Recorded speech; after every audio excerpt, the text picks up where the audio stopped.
Life before was very active. I was just dabbling in CrossFit.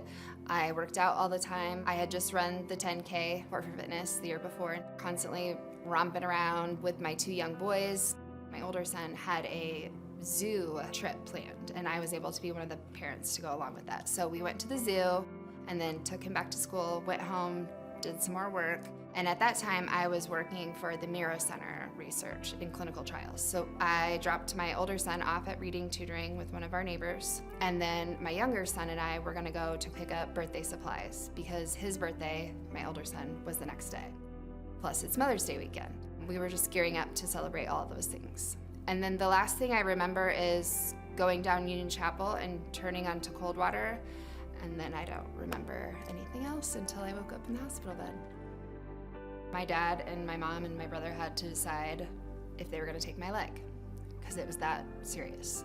I think that was hard for my dad to sign the consent, but when he knew it was life or limb, we're gonna take her limb, she's gonna be okay. And I had several little moments of waking up and realizing what was going on and having the breathing tube down.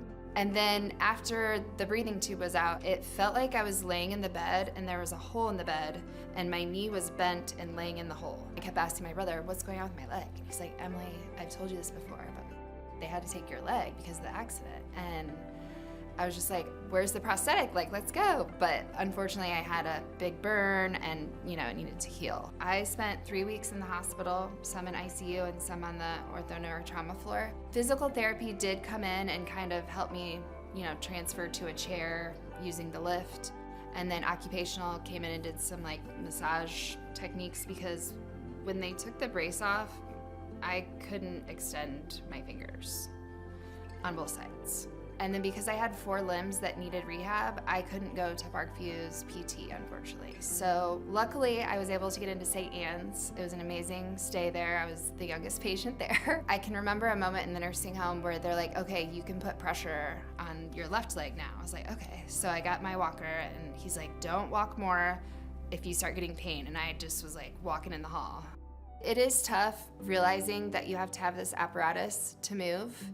And the part of the process with getting a leg is you go to a prosthetist and they help score you in different areas and decide what kind of leg you should have and what would work. There's no getting in the car and trying it on and going for a ride and deciding if you like it. And they did a great job. I love this knee that I wear, but yeah, it's not just, okay, let's put on our shoes. It's a process to put this on. And it doesn't always fit perfectly because it's not a screw going into a socket. It is a leg going into a socket. It's challenging for people like me with prosthetics because you get one leg.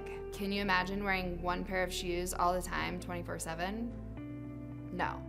I'm also working with a company so everybody can move. This is allowing patients with prosthetics up to 3 prosthetic legs or limbs as medically necessary. So you might need a shower leg, you might need a running leg, you might need a swimming leg, just to help us live the best life we can. There's a reason that I'm still here. There's a reason that I did not die that day. And I think a lot of that is to help others. We have a family of problem solvers. My grandmother was a nurse. My dad was in construction. He helped build PRMC. He helped build the Tin Cap Stadium.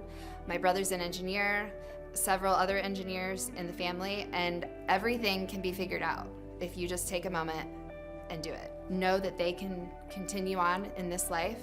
Every day is hard. You have to make a choice. Am I gonna sit and pout, or am I gonna knock out this day?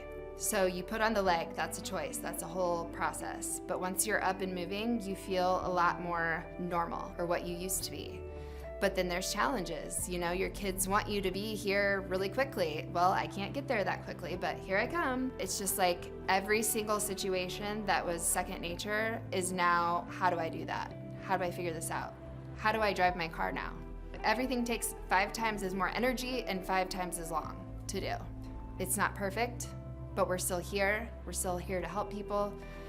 I love my kids, I love my family, my friends, and it's much easier to just breathe and figure it out.